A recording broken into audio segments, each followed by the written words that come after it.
নমস্কার বন্ধুরা, healthy food জোনে স্বাগত জানাচ্ছি। প্রতিদিন অফিসে যাওয়ার আগে সকালের রুটিন আজকে আমি আপনাদের শেয়ার করছি। আজকে আমার রান্নাটা একটু হালকা আছে, তাই আমি শেয়ার করতে পারছি, কেননা প্রতিদিন তাড়াহুড়াতে শেয়ার করা সম্ভব হয়ে ওঠে না। তো যদি আমার এই রুটিনটা প্রতিদিনের সকালের রুটিনটা ভালো লাগে, তাহলে আপনারা পুরো ভিডিওটা দেখুন। তাহলে আমাকে একটা লাইক, শেয়ার, কমেন্ট করবেন, এইটুকুই আপনাদের কাছে অনুরোধ থাকলো। আজকে আমার ফ্রিজে মাছ নেই, আজকে আমি করব দই ডিম, দই পটল, পটল ভাজা, আমের চাটনি। এর মধ্যে আমি দইটাকে একটু কাশ্মীরি লঙ্কার গুঁড়ো দিয়ে ফেট করে রেখে দিলাম। আমি আমটা কুটে নিচ্ছি, আমের চাটনি হবে। আমের চাটনি আমাদের বাড়িতে আমের সময় প্রত্যেক দিন হয়, তো সেই আমের চাটনিটা খুব ঘন হয় না, একটু ঝোল ঝোল হয় গরমের সময়। এই আমি আমটা কেটে নিলাম। আমটা কেটে আমি ধুয়ে একটা বাটিতে রেখে দিলাম। দিয়ে আবার আজকের পথ এইগুলোই। মাছ থাকলে মাছটাই হয় বেশি, আজকে মাছটা ফ্রিজে নেই, শেষ হয়ে গেছে। পটল ভাজা, পটল ভাজাগুলো আমি 2 ভাগ করে টুকরো করে নিলাম। আর গোটা পটল 2 টুকরো করে নিলাম। আমি দই পটল করব, তাই ভালো করে ধুয়ে নিলাম। ধুয়ে পটল ভাজাগুলো আলাদা করে নিচ্ছি, আলাদা করে নিয়ে রাখছি। এদিকে আমার ভালো করে ধুয়ে ভাজার পটলগুলো আলাদা জায়গায় রাখছি। আর আলুও ডুমো ডুমো করে কেটে নিয়েছি। এবার আমি প্রথমে করে নেব আমের চাটনিটা।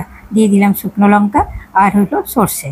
আমের সর্ষে একটু ঝোল ঝোল করলে সর্ষে দিলে খুব ভালো হয়, তাই ঢেকে দিলাম। ঢেকে আমটা একটু আবার লবণ দিয়ে দিলাম, আমের মধ্যে একটু হলুদ দিয়ে দিলাম, একটু আস্তে আঁচ করে দেবো।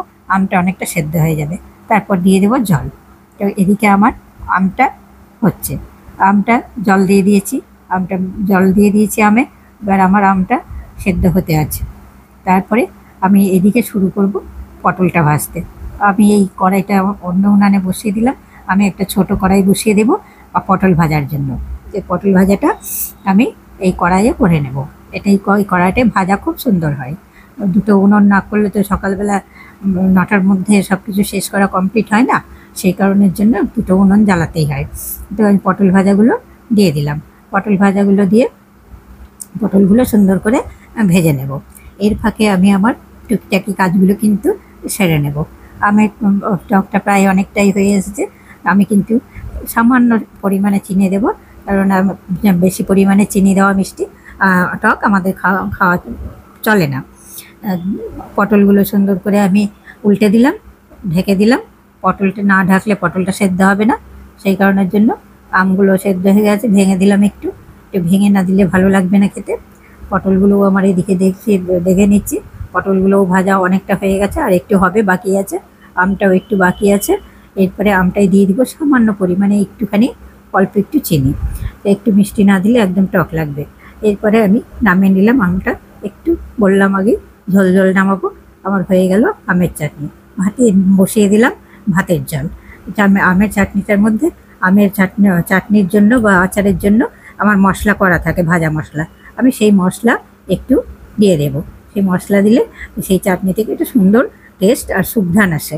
সেই ঘ্রাণটাও দিয়ে চাটনির একটা সুন্দর হয়, খেতেও ভালো লাগে। এই পটল ভাজাগুলো আমার হয়ে গেছে। পটল ভাজাগুলো আমি কিন্তু তুলে নিচ্ছি। তুলে নিয়ে তারপরে আমি ডিমগুলো ভেজে নেব। ডিমগুলো এই ছোটো কড়াইয়ে ভেজে নেব। ভেজে নিয়ে তারপরে তুলে রাখবো। ডিমটাও কিন্তু আমি একটু দই দিয়ে করব। ডিমগুলো ভেজে নিলাম। ভেজে এর মাঝখানে আমি আমার টিফিন রেডি করে নিয়েছি। এর মাঝখানে আমি আমার শাড়ি বের করাও হয়ে গেছে। ফাঁকে ফাঁকে কিন্তু আমি সব কিছু করে নিচ্ছি। জলটা গরম হয়ে গেছে, দিয়ে দিলাম চাল। ভাতটা ফুটে উঠছে, ভাতটা ফুটে উঠবে। এবার আমি দিয়ে দিলাম কড়াই, এদিকে বসিয়ে দিয়েছি আর একটা উনুনে কড়াই বসিয়ে আমি দিয়ে দিলাম সর্ষের তেল। এরপরে আমি করে নেব দই পটলটা। দিলাম শুকনো লঙ্কা, কাঁচা লঙ্কা ফোড়ন দিলাম, আর দিলাম গোটা গরম মশলা। ফোড়ন দিয়ে দিলাম, আর দিলাম একটু দারচিনি, যেগুলো দেওয়ার গোটা গরম মশলায় দারচিনি, লবঙ্গ, এলাচ, লবঙ্গ সব দিয়ে দিলাম। দিয়ে পটলগুলো দিয়ে দিলাম। পটলগুলো একটু আগে ভাজবো, তারপরে আমি আলুটা দেব। পটল ভাজা আমার হয়ে গেছে, এদিকে ডিম ভাজা হয়ে গেছে। এবার আমি পটলগুলো একটু ভালো করে একটু গাটা নরম হবে, তারপর আমি আলুটা দেব। এবার আমি পটলের গায়ে একটু লবণ দিলাম, অল্প পরিমাণে লবণ দিলাম। পটলগুলো এবার ভাজা ভাজা হলো। এবার আমার ডুমো ডুমো করে কেটে রাখা আলুটা আমি দিয়ে দিলাম। আলুটা দিয়ে আলুগুলো এগুলো খুব ভালো করে খুব সুন্দর করে ফ্রাই করে নেব। ফ্রাই করে আমি কিন্তু তুলব না। আমি এটা আমার বাড়ির রান্না যেহেতু, সেহেতু আমি আলাদা করে মশলা কষবো না। আমি পুরো এর মধ্যেই সব মশলা অ্যাড করে দেব। এদিকে আমার টিফিনের জল রেডি করে নিচ্ছি। জল আমার রেডি হয়ে গেল, টিফিন বাটি রেডি হয়ে গেছে, টিফিন বক্সে টিফিন ব্যাগে ঢুকে গেছে সব কিছু। এবার আমার দেখুন ভাজাটা কত সুন্দর হয়েছে। এবার আলু পড়েছে, তখন পটলে অল্প লবণ দিয়েছিলাম বলে আবার একটু লবণ দিলাম, কারণ লবণ না হলে খেতে আবার ভালো লাগবে না, একদম আলনা হয়ে গেলে খেতে ভালো লাগবে না। ভাতটাও ফুটে উঠেছে, আঁচটা কমিয়ে দিয়েছি, পটলটা সুন্দর ভাজা হয়ে গেছে। এরপরে দেব মশলা, মশলা দেব। আজকে আমি বাটা মশলা করব না, গুঁড়ো মশলা দিয়েই করব। দেখুন পটলগুলোর চেহারা সুন্দর ভাজা হয়ে গেছে, আলুগুলোও লাল হয়ে গেছে। এবার দিয়ে দিলাম হলুদ। হলুদটা আগে দিলে হলুদটা পুড়ে গিয়ে কালো হয়ে যায়, সেই জন্য হলুদটা একটু পরেই দিলাম। জিরের গুঁড়ো, দেবো ধনের গুঁড়ো, আর লাল কাশ্মীরি লঙ্কার গুঁড়ো আমার একটু দিলাম, লঙ্কার গুঁড়ো আর কাশ্মীরি লঙ্কার গুঁড়ো আমার মেশানো আছে দইয়ে। আর দিয়ে দিলাম সামান্য একটু জল দিয়ে এবার আমি কষিয়ে নেব। আর দিয়ে দেবো কিন্তু আমি একটু সামান্য পরিমাণে চিনি, কেননা দই যেহেতু দেবো সেহেতু আমাকে একটু দিয়ে দিলাম একটু গরম মশলা দিয়ে। এইবারে কিন্তু আমি দই দিয়ে দিলাম, দই দিয়ে কষিয়ে নেব। দইটা হাতা দিয়ে সিমে আঁচ করে রাখলাম, নাহলে দইটা কেটে যেতে পারে, সেই জন্য সিমে আঁচ করে আমি ভালো করে মিক্সড করে নিলাম। এইবার কষিয়ে নিচ্ছি।